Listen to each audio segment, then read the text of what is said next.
Hormones can be so confusing. And every time I release an episode on hormones, I get the most questions, the most shares, because they're confusing. And we are starting to recognize that they are critical and important in perimenopause and menopause and beyond. But there's a lot of confusion around them. Like, do they cause cancer? And how much is too much? And are we doing it right? And is there a difference between bioidentical and synthetic, and does it matter? And how do we know if they're helping us or hurting us? And what about dosing? How much should we be taking? And what type? Creams, injections, pellets. There's so much confusion, and I'm sure I've contributed to the confusion because I've had so many different guests on. What I love about my guest today, Dr. Betty Murray, is she is a very strategic, middle of the road approach with hormones that is not talked about enough. She is very aligned in how we can optimize, but do it healthy and optimize in a way where we can truly thrive in midlife. So I'm so happy to have her here today. We've got a great conversation ahead. Thank you so much for being here today. Oh, I'm so happy to have this conversation. This is my favorite thing to talk about.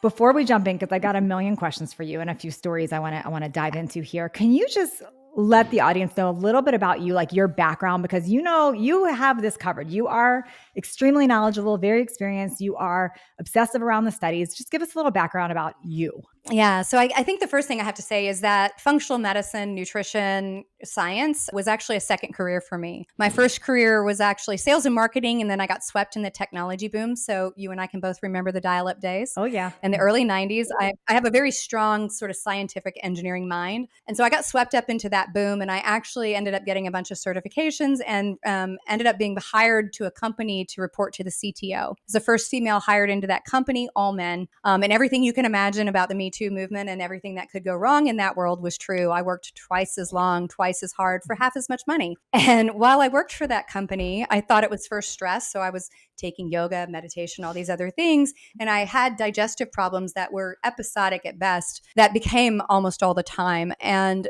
I ended up going to a gastroenterologist and getting diagnosed with colitis. And when I talked to him, I asked what I thought was the most legitimate question. Could I change my diet and change the trajectory of my disease? Because he was giving me these immunosuppressive drugs. And this overweight man laughs in my face and says it has nothing to do with diet. So I was like, that's complete bullshit. I was like, that doesn't make sense. So I was like, okay, I'm going to go just take some nutrition classes. I had already been into bodybuilding and all of that world. So nutrition's what I did in my free time. So I started taking nutrition classes, and that's where it clicked. I was like, oh my God, this is what I'm supposed to be doing. So I went back to get a master's and a CN, open up my, personal practice and start helping people with really autoimmune activities. And I came up with the concept at that time with a partner, a friend of mine, Jenny, about what our clinic became. So I opened the first integrative functional medicine clinic with a multi-specialty approach in 2006 in Dallas. And we start working with people. And then, I decide in my mid 30s that I'm going to get my tubes tied. Because I'm like, I don't want to be on birth control anymore. It's making me crazy. I felt terrible. I got my tubes tied. And within about 6 months of that, this is hindsight, all of a sudden my hair starts falling out. I start, losing the outer part of my eyebrow, but I gain about 35 pounds in a matter of months. And, I go to everybody, I'm like, something's wrong. I'm already in the functional medicine community. Something's wrong. And they're like, no, it's your adrenals. It's your thyroid. It's this, you work too much, because I just opened my clinic, and lo and behold, I was in very early perimenopause. And I didn't know that when you do a tubal, a lot of times what happens is the blood supply gets altered to the ovaries and they will start to shrivel up. So even though it's not a hysterectomy, they're not functional anymore. No. And I had always been estrogen dominant. If you look at my genetics, I have crazy estrogen dominance. And I, at the time, was displaying all the features, the weight gain, the swelling, the blood sugar abnormalities. And so I start this 10-year process of going through my 40s. That was hell. And I wouldn't talk to anybody about weight loss at that point. I was like, oh, hell no. Because obviously I don't know what's going on here. I can't figure it out. Don't talk to me about it. When I got to about 48, I said, this is time to figure out the science. Because if I have access to the best of the best in functional medicine and I'm still not well, I got to figure this out. So I went back for a PhD, ended up getting a second master's. And the PhD I got was in integrative and functional nutrition from Saybrook University, integrative and functional medicine. or integrative medicine program.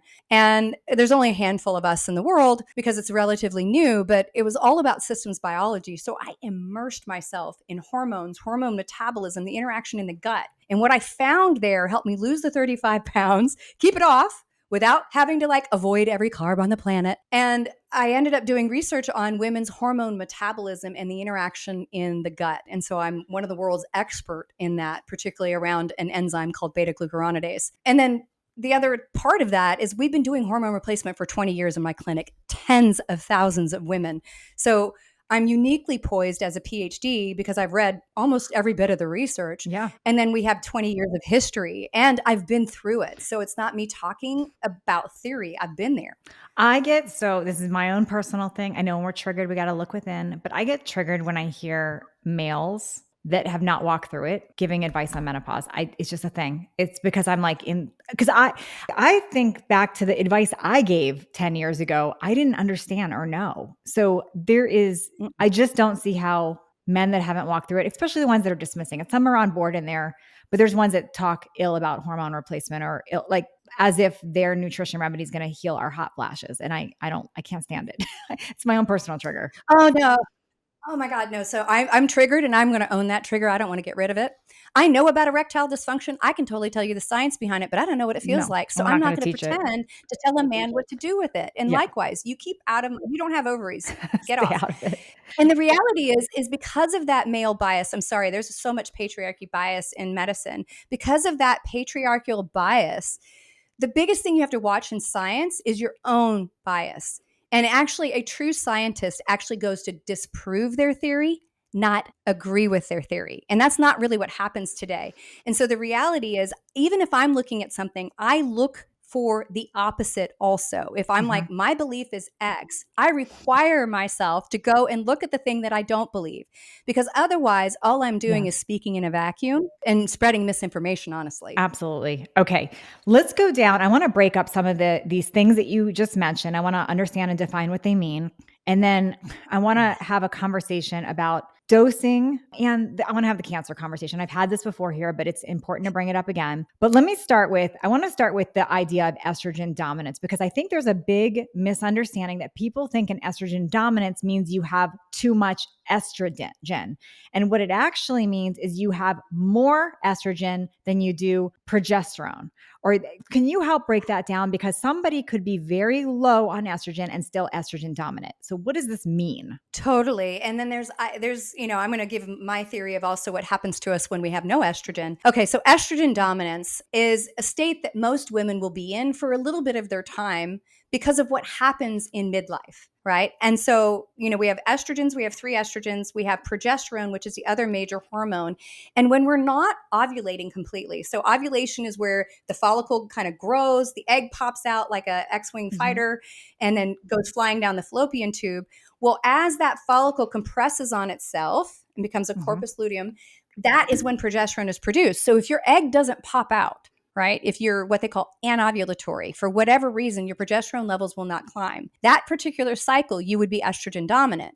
It's just some of us are estrogen dominant anyway because of our genetics and other environmental and metabolic things. But when we're in our 40s, what happens is your egg carton is running out. And so we often see progesterone levels declining because we're not shooting eggs out all the time. And so estrogen dominance is the relative relationship between your estrogen, particularly in the second half of your cycle, relative to the progesterone levels. And when there's a big disparity from where they should be, that's where we start to get a lot of the symptoms, the sleep and the insomnia and the PMS and the fibroids and the heavy crime scene periods and all of that stuff. But it doesn't mean that you yourself are necessarily always overproducing estrogen. And then if you add kind of how the body gets rid of it, that can also lead to greater likelihood of estrogen dominance. But it's more about the relative relationship of these hormones to each other. It was important that I brought that up because I know women have experienced what I had experienced. So I think back 3 years ago before I really understood hormone replacement, and I knew I needed hormone replacement. I thought I did. I knew I did. And the doctor I was going to at the time kept saying, you are estrogen dominant. You need to get rid of it. So she put me on DIM. Now, my estrogen was at level 20 on my blood work. Me going on DIM at that time plummeted it ridiculous low. So I wanted to point this out because we're going to talk about pathways a little bit more and when you need to work on those. But that just because someone says you're estrogen dominant doesn't mean you have too much estrogen or that you should be removing it out of your body. So that's why I wanted to bring that up. Yeah, this is important. Oh, yeah. I totally want to say this because I hear this all the time from women. I was estrogen dominant in my 40s and now I'm in menopause. I'm still estrogen dominant. I can't have estrogen. I'm like, girl, your estrogen is lucky to be 5. And here's the other thing, right? So one of the most exciting studies that came out in 2020, I want to say it was 2023, was Lisa Mosconi, and she does imaging, and they found for the first time they were looking at tracers in the brain to see estrogen receptors because that's the gold standard. Like we can't see those, we don't have testing for that, but in imaging we can see it. So they were able to trace what was happening with the estrogen receptors, and they showed for the first time as a woman goes through menopause, the estrogen receptors in the brain increase, not decrease. The dogma was that they decreased, which was wrong, categorically wrong. So as the estrogen levels drop, the brain is popping out receptors constantly, right? To try and grab what little is there. So my brain goes to logic because science is logical.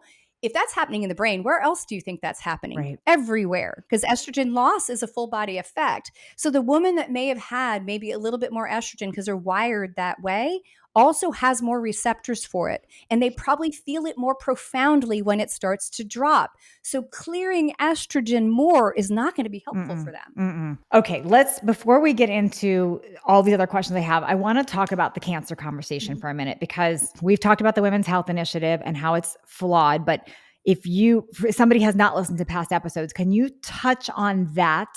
And then when and where do we need to consider hormone replacement in this cancer conversation? Okay. So the first thing everybody needs to know is hormone replacement therapy has been standard of care since the late 40s, right? In all westernized worlds. And depending on kind of which country you looked at, all the way through the 70s and 60s, 70s, and 80s, up to 40 to 70% of women were put on oral Premarin at the time as standard of care. So your most conventional doctor used it with no question. And up until the Women's Health Initiative, no study showed significant cancer risk with hormone replacement therapy, including Premarin, which is made from horse pee, right? So the Women's Health Initiative was designed to look at cardiovascular death risk in women and whether either no hormones or Premarin alone or Premarin with a synthetic progestin called medroxyprogesterone helped protect women from stroke and heart attack. Well, the challenge in these kind of studies are to look at long-term health, right? Number one, you always want a control group that's healthy. Well, they're not going to die in a short period of time from cardiovascular disease if they're healthy. So they excluded healthy group, already poor study design. That gets major thumbs down. The next thing they did is they needed these people to be close to cardiovascular event because this study wasn't going to go on for 30 years. It was only planned for like 10. And so they excluded women that were healthy, and they basically picked women who already had cardiovascular disease. They had high blood pressure. They were smokers. They had metabolic syndrome, diabetes. They were obese. So these women already had disease. And so then they said, okay, this one group, don't do any hormones at all. One group, do Premarin alone. The other group, do Premarin and medroxyprogesterone. The group that was on the medroxyprogestin, right, synthetic progestin, showed an increased risk of stroke a couple years into the study. So they stopped the study, appropriately so. And then they started digging through the data while it was going through peer review. So peer review is where somebody else looks at your study, your statistical analysis, and confirms that what you did is right, because it's really easy to do bias and screw up your own math, right? It's just, we didn't have AI back then to do good math for us, right? So while it was in peer review, they started digging for other data. So the other thing that needs to happen with studies is when you ask the hypothesis, you don't go digging for other data because you weren't looking for that. So that skews it. But they were like, let's go dig for some breast cancer risk. And let's get some stats out here first. A woman in midlife has a 4 in 1,000 chance for breast cancer. When we get into our late 80s, it's 1 in 8, right? Just because things are breaking at that point for most people. But everybody that's probably watching this, 4 in 1,000. Now, in this study, it went to 5 in 1,000, was not statistically significant, could have been absolute to chance, but how they wrote it in the study was it was a 25% increase going from 4 to 5. And that's what the media ran with, because this group wanted to stop the runaway train, I quote, of hormone replacement in women. a patriarchal opinion about women just need to, what did you call it? Raw dog it? Yeah. Raw dogging menopause. Yeah, I got right. that from my friend Tina Raw Moore. dogging She menopause, said right? that. She goes, "What? There's no reward for that." Right. There's no, yeah, you're right. You're right. And so all these women were on hormones and it was taken away overnight. Now, so that was the start of this cancer argument, right? Here's the reality. The women that were in that study that were on Premarin alone had a 23% reduced risk compared to that group that did Wow. nothing. Wow. That's wild. Nothing. Now, probably the most important study that came out last year was a Medicare study. So these were all women over 65. Mhm. And they were looking at replacement of hormones in 10 million women. So they went back. It's called a retrospective study design, used all the time to give general recommendations for care and come to consensus. Okay. And they looked from 2006 to 2023 and looked at all causes of death. So anybody that died, what killed them? And then they separated them into three groups: no hormones at all, women who took hormones for a short period of time, and women who were on them and didn't listen to anybody else and stayed on them. And then they looked at all causes of death: heart attack, stroke, Mhm. osteoporosis, fall, infection, all of it. Across the board, in every category, the women that were on hormones and stayed on hormones outsurvived the women with nothing and outperformed women with nothing. So essentially, the truth of that study showed that hormone replacement started and continued reduced all cause mortality. Now, the breast cancer risk went down 16%, lung cancer 13%, colon cancer, I'm going to probably mess this up. Colon cancer was like 11, multi-digit percentages. Dementia, 34%. And here's the other really cool part of this study, because this to me was like, okay, this coffin's closed. We're going to seal it and we're done having this conversation. When they looked at it, it was the first time they had a huge population of women who were using what we would consider standard of care today, bioidentical hormones that are topical, not Premarin, right?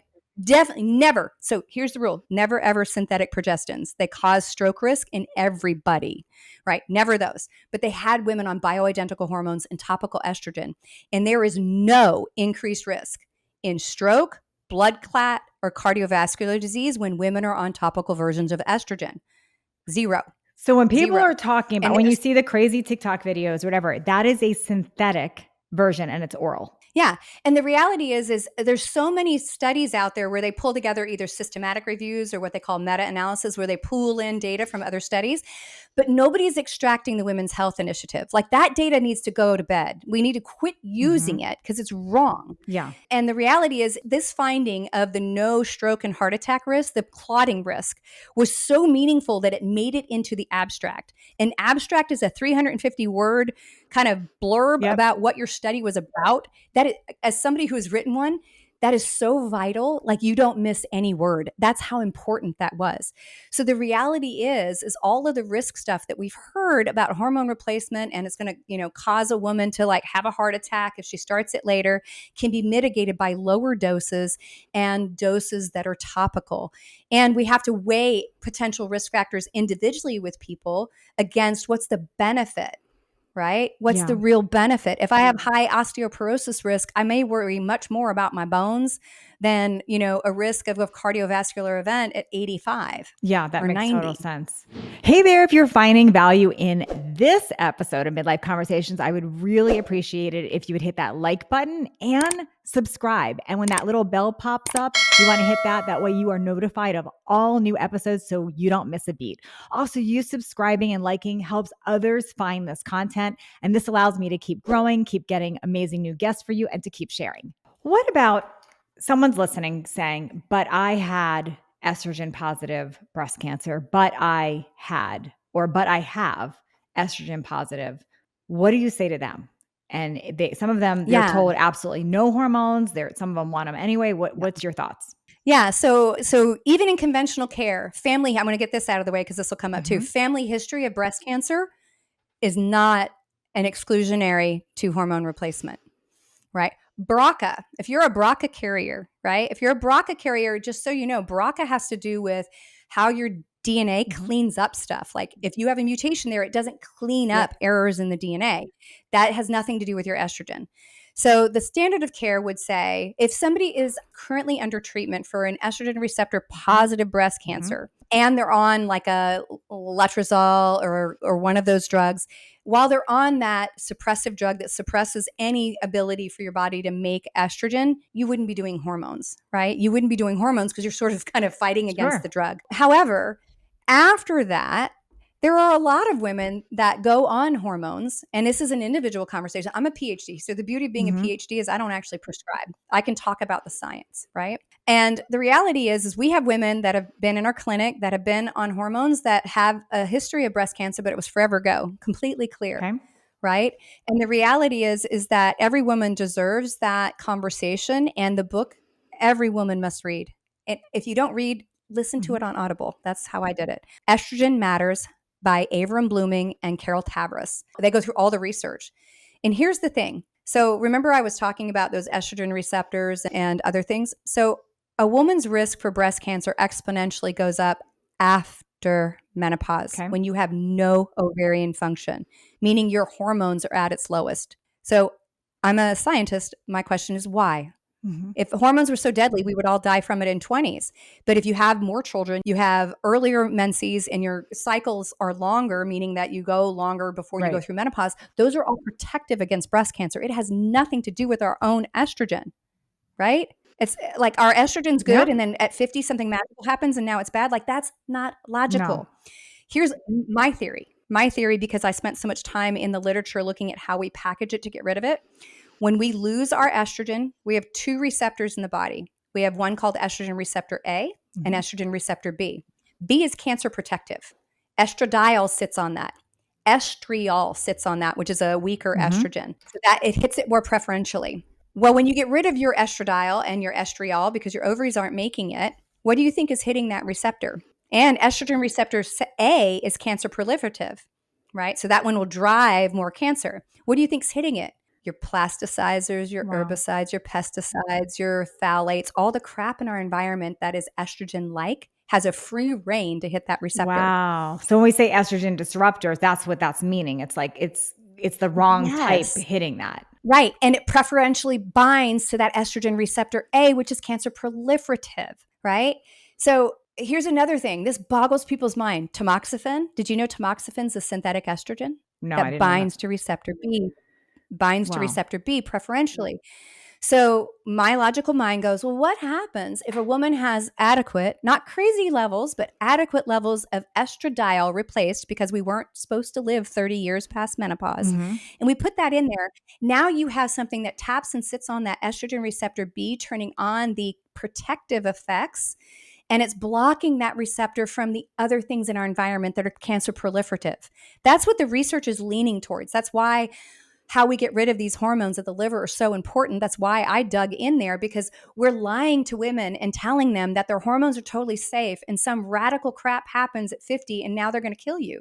That doesn't make sense. It just doesn't. And it's making women pay with a crappy lifespan and a crappier health span than men. They die earlier than us, but they're actually healthier during that time. Wow. So you don't buy into, I just want to make sure I'm hearing the right thing and that everyone's taking away that just because you have estrogen dominant cancer in your family, in your past, does not equate you should not be doing hormone replacement. That's what I heard you say, right? And all the reasons you just explained. Yeah.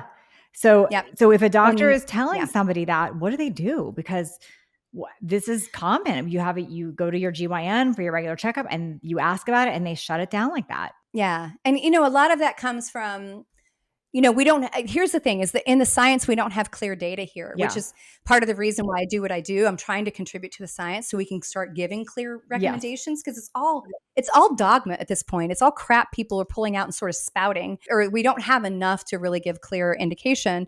And I think Avram Blooming does a great job in that book talking about it, that it doesn't necessarily mean that that's going to come back in that way, especially if a woman's 10 years out, right? So our first hallmark in breast cancer or any kind of cancer is that 5-year survival rate. I hate those terms.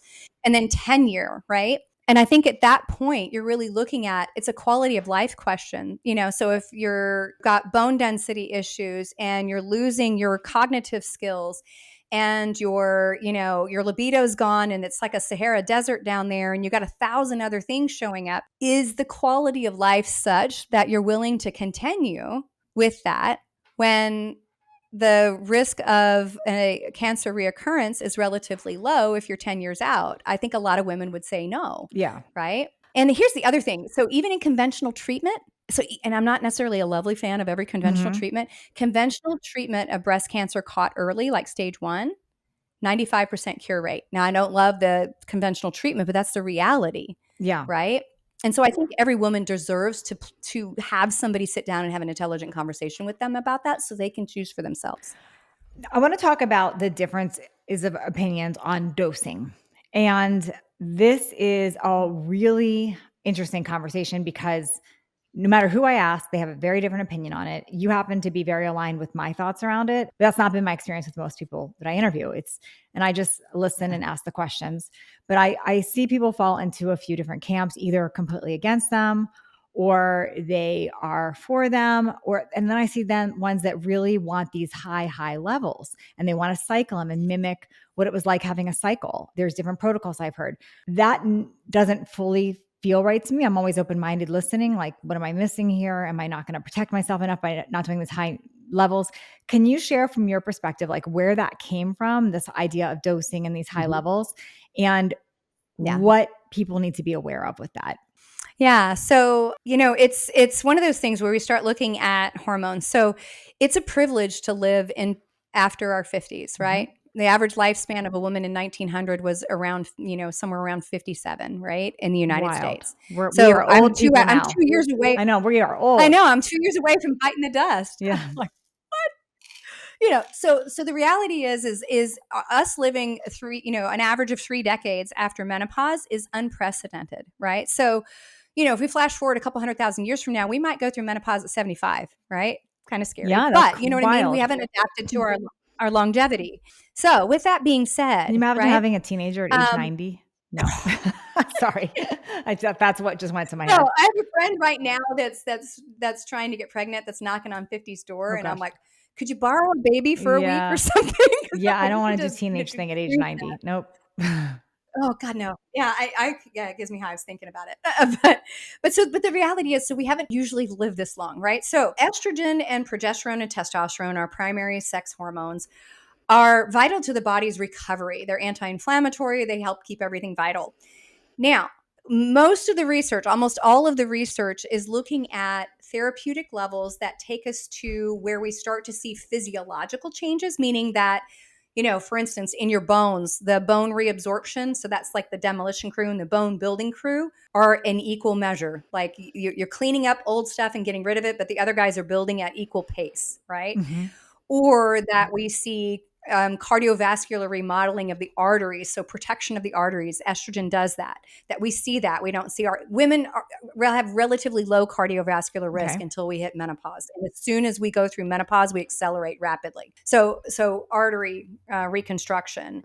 And then the brain side of menopause that we really see, which is, the shrinking of the brain, rerouting of the sort of highways to the critical thinking part of the brain sort of remap when we go through menopause. Dr. Mosconi's group out of the Weill Center of Cornell has done an amazing job of identifying that, we're protected against that activity, but when we go through menopause, that accelerates, so our brain shrinks and then remaps from smart centers. That's why you can't remember anything. Yeah. Right? So then the question becomes, okay, so those things are all protected. What is the dose necessary to create protection, right? And to create physiological function so the body will continue to operate like it did before, right?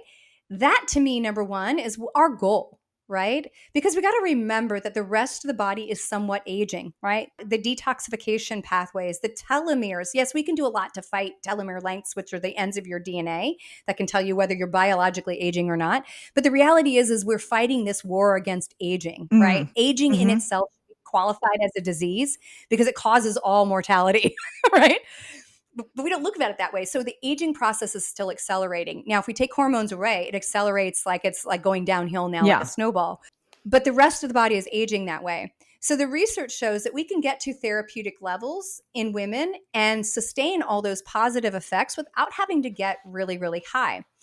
And what I would say is the biggest challenge is we don't know where you were individually when you were in your prime.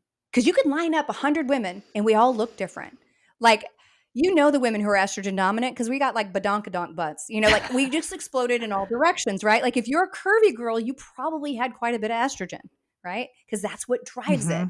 But the reality is your level of estrogen relative to my level of estrogen at 25, we have no earthly idea what it was. That's right. So we have to do our best case scenario to guess, right? And so proponents of the alternating dosing, or what's called the Wiley protocol, is the most commonly known one, say, hey, we're going to go ahead and mimic a cycling woman in her 30s by giving you variable levels of estrogen based on the lunar calendar. And we're going to go, low in the first couple days of your period. And then, as you get closer to when you would normally ovulate at about day 14, we're going to spike it. And then we're going to go back up. So it takes a lot of variable dosing, but it mimics what you're doing as you were at like 20. And the goal is to also then do the same thing with progesterone. So the challenge then becomes it's not all about the hormones you take. It's about how you process those hormones to leave. And if somebody wanted to do rhythmic dosing like that, which I am not a proponent of, you better be testing it all the time. Because again, your body's ability to get rid of it is aging at the same rate as if you didn't do hormones. Wow. Right? The reality is your liver isn't going to get better at that. Yeah. Right? And you got to think about the toxin load we already have. And so I'm not a proponent of that. The idea that we need to mimic what we did when we were cycling doesn't show. We have no research to say it protects your brains more, it protects your bones more, or protects your heart more. And the reality is, if we're not controlling and getting that progesterone to estrogen ratio appropriate, what will happen is you'll get growth of tissue in the uterus called uterine hyperplasia that can become uterine cancer, because progesterone's job must be matched to that estrogen at the right level to keep it from doing that. And that means you have to test it because you don't know, because there's no way to tell from symptoms. So this is a very close to home topic of mine, because I have some personal friends that had gotten cancer that were on that type of protocol. And just to put in perspective, you all, when I look at like the patch that I wear, so I wear a 0.1 patch and I counter that with progesterone. That's what I do. And I'm very aware of how I'm detoxifying my estrogen. So taking broccoli sprouts and some of the stuff that you mentioned to counter the beta glucuronidase, like I'm very aware of that. One of my friends, for example, she was taking 20 times the dose I had on my patch, 20 times.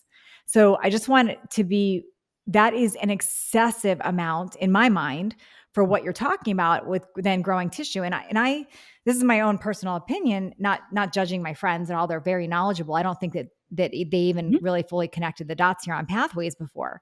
But when you think about when you are working on growing something or creating an environment that you were when you were younger, like you're also growing other things. So that's, to me personally, why I won't touch things like a growth hormone, like Semorolin or something like that. Even though lots of studies, lots of people taking it, in my head, we're growing other things then. So I think when any of you listening, my advice would be, when you are asking questions and looking at regimens for you, you want to literally listen to what's coming up in your own head or your own questions. Like if it doesn't pass the common sense to you or it doesn't feel right to you, then it's probably a clear no. Now, that doesn't mean there's somebody listening that might love that protocol and they're very in tune with their body. They know it's working. They're testing. More power to you. But I think all too well, people hear something and they go, I should just do that. And they're not really getting in touch with, what does this mean for me? That's how I best explain it. Because I can't say it's a black and white that it wouldn't work for anybody. Somebody, they might thrive with it. I just think there's too much unknown there. And also I think, what's the goal of the hormone replacement? Like for me, I'm not personally trying to biohack. I'm trying to enjoy my life. I'm trying to feel focused. I want to not have the hot flashes. I don't want night sweats. Like I want to preserve, like I'm thinking that way. I'm not thinking, how do I make myself 35 again? So it's just a different conversation to me. Yeah. Yeah. And I mean, that for me, for sure, I'm like, I want to maintain my absolute best health. And I also call it the assisted living, avoidance program, because my mom happens to be in assisted living and I never want to end up there. And so I look at it from both those terms. So let's talk about, what is the therapeutic dose that most of the research shows, right? Please. Because the other thing that people think is that they're going to be given these really high doses of hormones for menopause, which is so far from the truth. So here's the reality, right? So when you were cycling, I'm going to go back to the average woman cycling in their 20s, right? Your estrogen production during ovulation can go as high as 500 on a blood draw. So from 0 to 500. And then it drops back down. And then in the second half of that cycle, called the luteal phase, that's usually where your PMS and stuff shows up, it'll go to between 250 and 400, right? So every month of your life, for the entire time you're cycling, it's doing that. Now, some women are going to fall below that. Some women might go above that. But on average, in order to get therapeutic levels where we're protecting the brain, the heart, the bones, most of the studies indicate that we probably need to get to 50 to 80 on an estrogen on a blood draw, on estradiol, to show that we're probably in the ballpark range. And then we always look at that relative to symptoms, right? If you're still hot flashing, maybe you're somebody who need more, because we don't know where you were when you were younger. And so it may fluctuate a little bit, but we're not going to take somebody to 400 every single day. So like I think about the 0.1 patch is the highest number patch you can have. And I cannot get mine past 75 or 80, like at the max. It's usually between 60 and like that's the highest I've ever gotten it. And that's like if I kind of trick the patches and put 2 on, whatever. Before I take the last one off, put it on. Like, so when people hear this is dangerous, like that is such a still low level. If you think, 50 to 80, it's a smidge. It's nothing. 10% of what you made at ovulation and less than 25% of what you made ever, on average. But to get you out of hot flashes and night sweats, it's freaking amazing. Like, why wouldn't we do that? And protect your risk for dementia by 27 to 37%, depending on which study you look at. That is the thing that terrorizes most people, right? If I have a heart attack, cool. I probably won't know. You know what I mean? Yeah. Like, take me out. But I do not want to lose my mind and still have a physical body, right? That scares people. No. And if you go 3 to 1, right? If you look at Alzheimer's and dementia risk, we by far exceed men on that. And it's not just because we live longer, it's because of loss of estrogen. And so when we're talking about therapeutic doses, we don't need a lot, but we also need to match progesterone with it to help balance it out so it protects the uterus. But progesterone has its own impact on sleep and anxiety and it's its own hormone, and it's very, very valuable. And to be honest, there are studies using progesterone at much higher levels, particularly around mood, like PMDD and other things, where it's very, very safe, even in postmenopausal women, for sleep alone with no estrogen. Right. So it's a very, very safe hormone. Okay. So every time I interview the Wise and Well girls, which I love them. And they have a little bit of a different opinion about numbers on estrogen, and that's what works for them and their community and all the things. But they always convince me that I've got to be cycling progesterone. They're like, if you're not cycling it, you are basically drugging yourself. And I'm like, that's fine. I'm drugging myself every night. I don't care. I take it every night. It's how I feel best. What's your opinion on progesterone and cycling it or not cycling it? Can you take it every night if you're postmenopause? So a lot of the research shows that. So I'm going to give some qualifiers. So particularly women. So for osteoporosis, estrogen replacement therapy was actually approved as treatment in 1988. And what it showed was that if you cycled progesterone with it, they saw a slight improvement in bone mineral density over a period of time. Okay. Why? Because estrogen stimulates bone growth, right? So there's probably a little bit of play. So there could be reasons to cycle it. Truly, honestly, the impact of it with GABA in the brain, because of how it metabolizes through the liver, it makes a ingredient called allopregnanolol that actually helps the GABA receptor. So it's like your natural Xanax. There's enough research showing there's no need to cycle it for that impact. I take it every day because if I don't take it, I can't sleep. That's how I am. I'm wake up all night. If I forget it, okay, so there's my day, my receptor didn't get any. That's literally how I. Here's the thing to know too. It has to be micronized in order to be absorbed, and it should be taken orally, never topically. Nothing in the research shows that can protect the uterus. And you can use it vaginally for those that get like way too sleepy on it, which is super rare. But the reality is it has about a 3 to 4 hour half-life. Like it is in and out quickly. Yeah. That's why even some women on progesterone, it may not help them stay asleep the whole night because it is literally metabolized rapidly. So the reality is it's very innocuous. And I think it's fine to take it every day. What about testosterone? I feel that this one's also misunderstood. Sometimes I think it's too highly prescribed. People do these crazy doses because you do feel great on it initially, but estrogen's the queen. Like I feel like we need to be looking at that. Why do some doctors first start with testosterone, and why such high doses? Okay, I'm going to blame this on the pellet industry. Okay. So I live in Dallas. All 3 pellet companies started here, and they were actually all the 3 same guys that were the Southwest distributor for a company called Sotopelli. Wow. They created BioT. They had a lot of ego. You can imagine, all narcissists. I'm going to go ahead and say that. I don't care. And they got in a fight and they broke up. Okay. And so BioT won and they stayed. The other two companies had a 2-year injunction, couldn't do it. And then Avexapel was born as soon as that was up, and then another company. Okay. And so very male bias. And so they prescribed and recommended and even had calculators that would dose very, very high. And I think I think number one, that was sort of the mindset that go in. A little testosterone is good, a lot is better. And here's the reality. Our testosterone is at its highest by about 20 and it's on a steady decline. So by the time you hit your 40s, it's already like nosedive. Mm-hmm. But the reality is you take a woman who maybe never got above 40 and you get their testosterone to a 150, 200, 300, which is often what you see with pellets, because I've been in the industry. We used pellets. We were one of the early adopters, and then we started looking at the labs. I'm like, whoa, okay. And we do them in our clinic, in my physical clinic, but we dose way down. But the reality is a woman getting that much feels what it's like to be a low-level man. Yeah. And the reality is your libido rocks. Yeah. You're highly motivated. And you're ready to kick ass and take names. And so once you feel that buzz, you'll ask women that are on pellets. They never feel the same after the first dose because they're constantly chasing it. You're chasing that right? high. It's like your crack hit. It's your testosterone crack hit. But there's a lot of side effects that come from that. Hair loss, a hair growth, a mini peenie, clitoral enlargement that will not go away when you stop. Wow, that's right. not good. So voice changes and other things. So we do make 3 to 4 times the amount of testosterone in our body than we do estrogen at any given time. We use different measures on labs, so it looks different. We do need it. My telemedicine team and my clinical team that prescribe in my companies, we do use testosterone, but use it judiciously, and we put it back to the levels it should be, not some crazy level that's going to make you feel like a dude. I've had it I've used every pellet. Okay. Like I'm gonna put it in my butt and I'm gonna show you. And one time I got it, my hair's starting to fall out.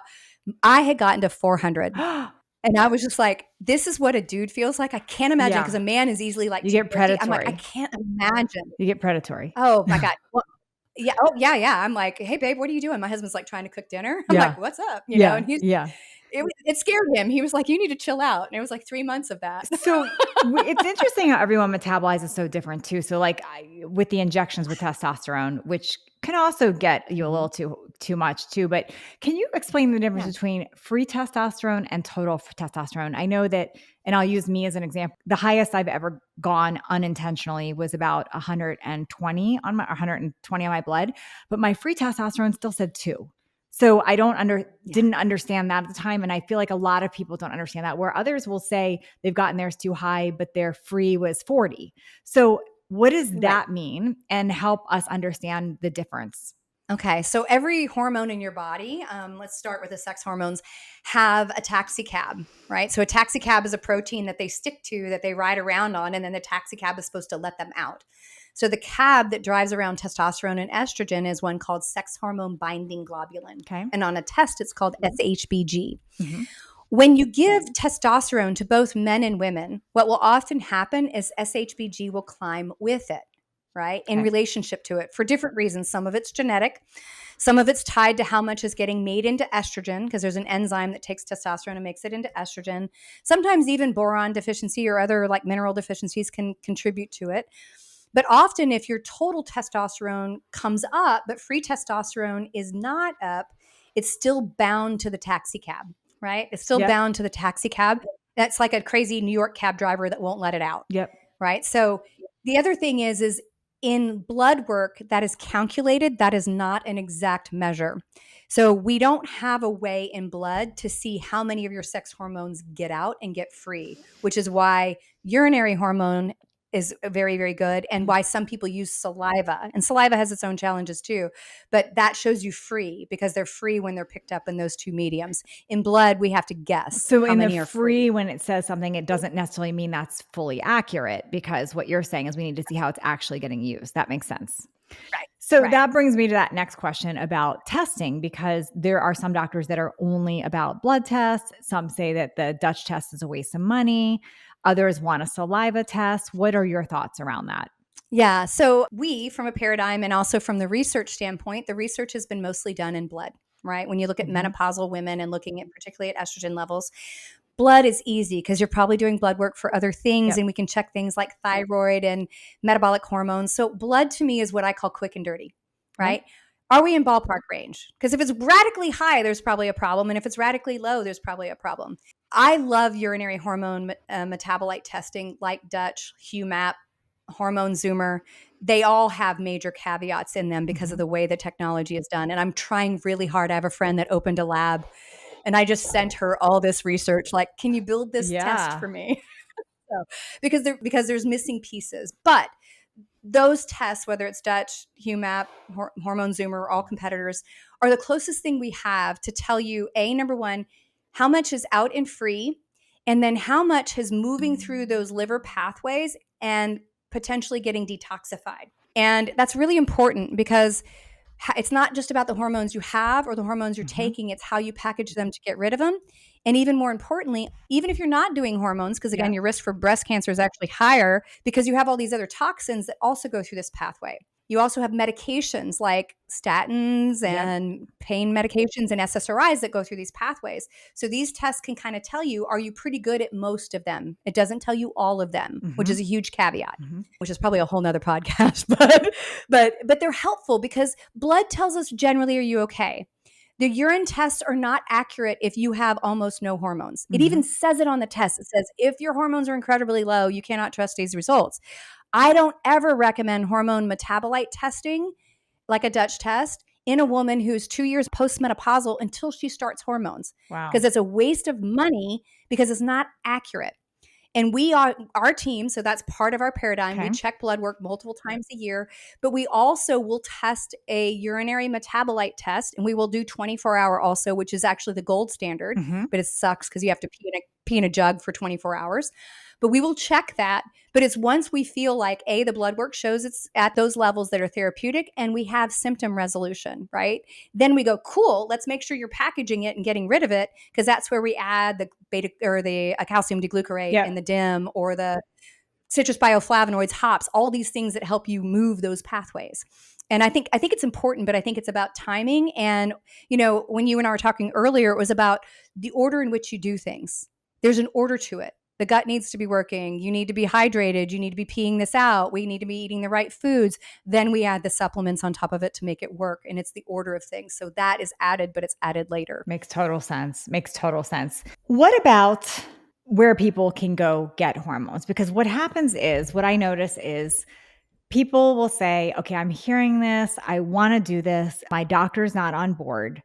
What do you advise them? Is this an automatic, let's go find a new doctor? Do you advise telehealth? And I'm going to get into like even why you created yours there. But for general that are, they don't want to switch their doctor. They don't want to, what do you tell a woman? Because this very commonly comes up. In fact, I'll hear a lot of gaslighting and dismissing, like they cause cancer or you're too young or you're too past, whatever. We hear that a lot.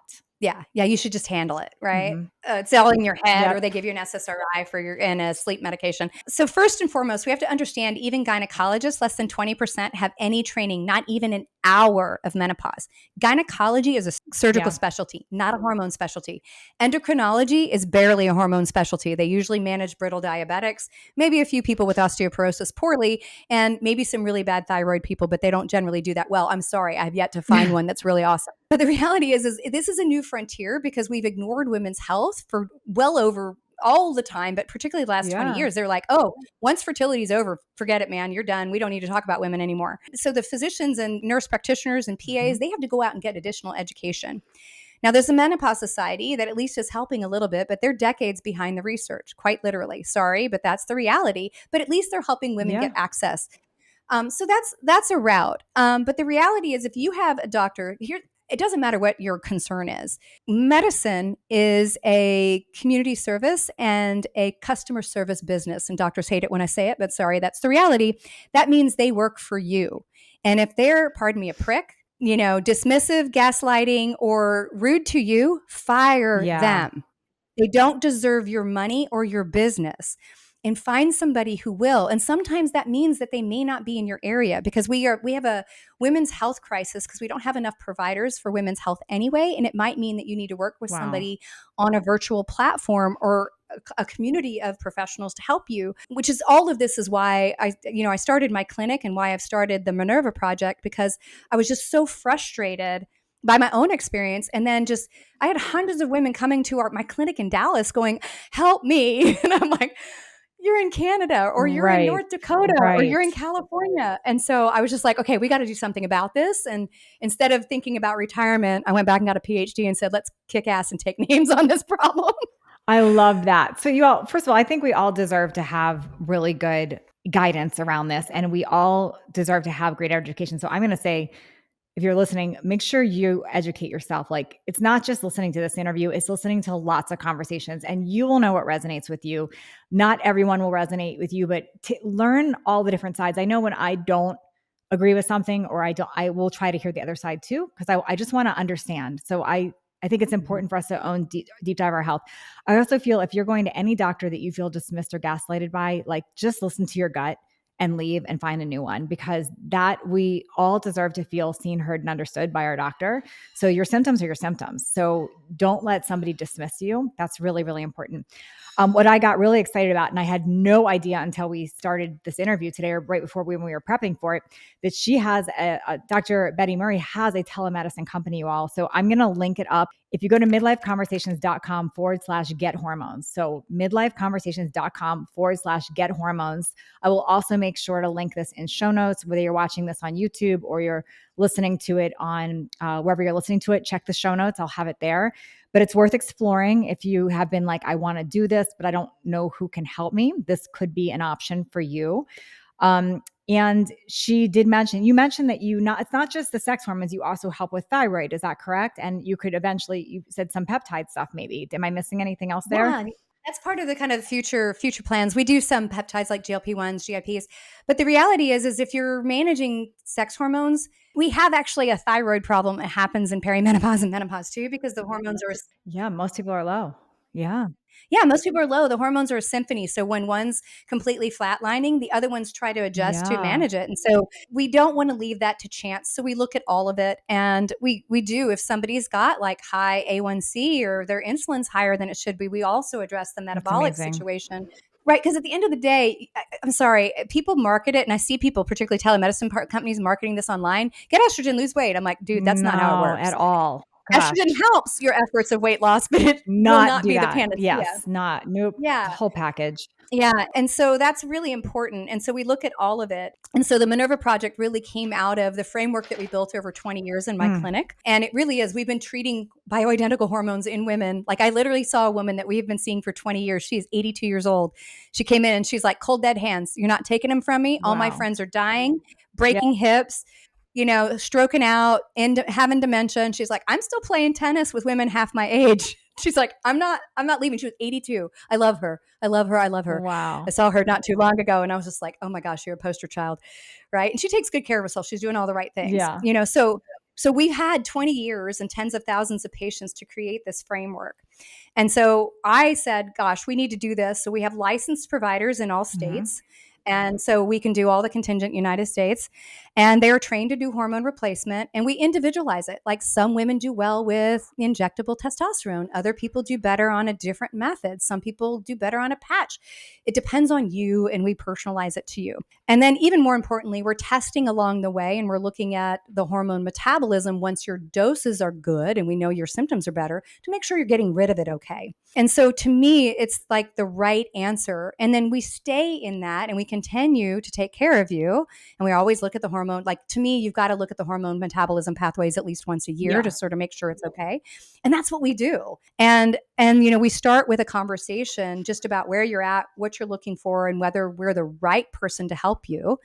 And then, from there, we start with a test and get you started, and you talk to a provider that talks about all the kind of functional sides, and then also the prescriber, and then we get started. And so I think, I was super excited to not only do what I do in a clinic, but to be able to expand it. And we're expanding it, and we're eventually going to build an entire technology platform that'll basically allow us to get the data that's missing in women's health. Because I can't handle it. Like, I'm like, somebody's got to fix this. And I was like, quit pointing fingers. It's you. That's why I went back for $250,000 worth of debt.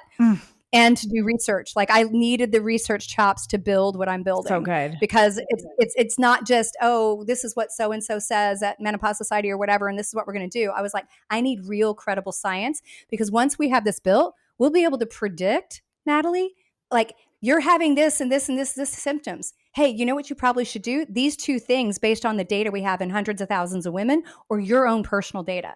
But until we get the data, we can't do that. No, it's so brilliant. And we can't identify all the other problems women have that we have no answers for because nobody will study women. It's so brilliant. Well, gosh, well, thank you so much. I'm sure I'll have to have you back on for parts 2 later, because this was so much and we only scratched the surface on things. But thank you so much. I will link everything up in the show notes, y'all, where you can find her, where you can go with her telemedicine if you want to try that out. Thank you so much for being here today. Gosh, thank you for having me. This is great.